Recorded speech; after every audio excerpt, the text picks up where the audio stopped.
Whenever you ask for reinstatement, Amazon says no. And then all of a sudden you start to give up because the next rep says no, the next one says no, the next one.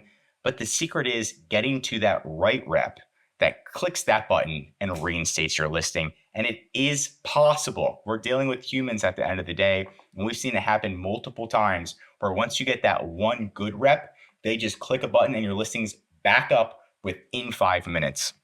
So you might get terrible restriction policy notices, suspensions, whatever it is. You want to make sure you read and identify it. And you can see people complain about things like this all the time, like FDA removal, any type of product removal, right? It happens and it's difficult to deal with. So Cooper and Amazon, they don't want to help. They're not there to help. They're just there to kind of just be like, here you go. I'm the messenger. Here you go. They're not actually there to help, right? They're just delivering things. So you want to get in front of somebody who cares. That way, when you're sending urgent messages for manual review and you're putting 4 exclamation points and then you get comment deleted because you cursed Cooper out, you don't want that to happen to you. What the first thing you want to do is just look, is it possible? Are there any sellers that are allowed to sell this product? If there's none, then you're going to have an uphill battle. It's going to be more of a battle, but you can still do it. But if there's any competitors like this one needs FDA 510K. It probably has FDA. Actually, it definitely has 510K approval. That's why they have so many sales. But at the end of the day, if they can do it, you can do it too. And it doesn't mean you need FDA 510K approval. It just means you need to understand how it works. So we did have a listing that got taken down of one of our clients, and it was one of their biggest listings. So what do?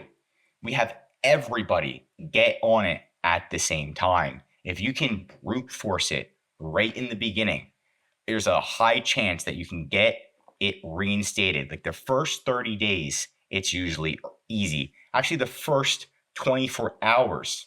That way you can at least manipulate your listing and have it exactly how Amazon wants to see it.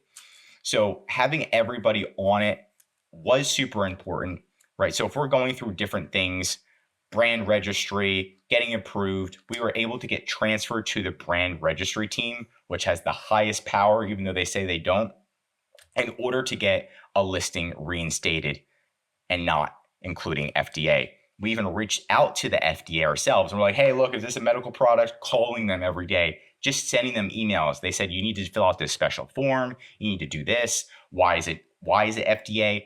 Talk to the actual companies. Where is Amazon getting these policies? What's illegal about this? Is it actually kind of just going through and getting as much information from outside sources as possible and providing it to Amazon? And that's what helps you in the long run, right? A big error is not explaining the situation clearly, right? So if you this is kind of like the full message that got the product reinstated.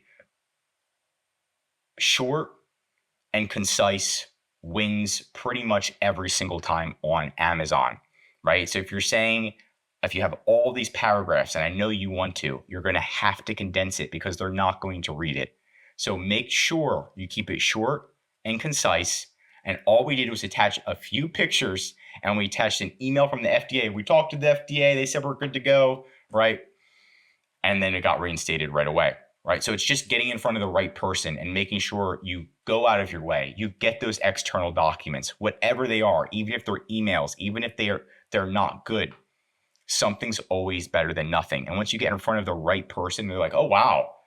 They see the word FDA, or they see the word, let's say it's Pokemon, or they see the word Nike.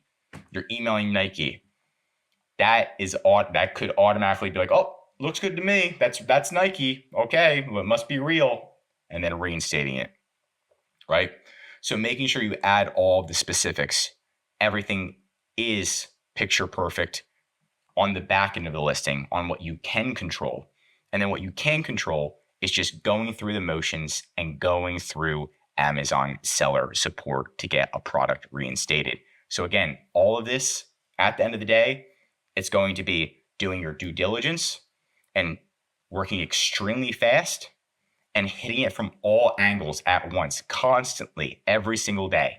And that's how we got a product that everybody said was impossible to get reinstated within 28 days. 28, right? But we did have to have 5 full team members on it all day, kind of just monitoring it. You can't blow up Amazon every single second, but on top of it to make sure we're getting these external documents. We're doing everything we can to think outside of the box and bring it back in on Amazon. And that's what you need to do. But that is it for today's video. If you learned something new, drop a like. If you're an Amazon seller, I highly recommend subscribing to our channel because we're giving away great content that's going to help you in your Amazon journey. I'm Josh Hackett, CEO of EHP Consulting Group, signing out.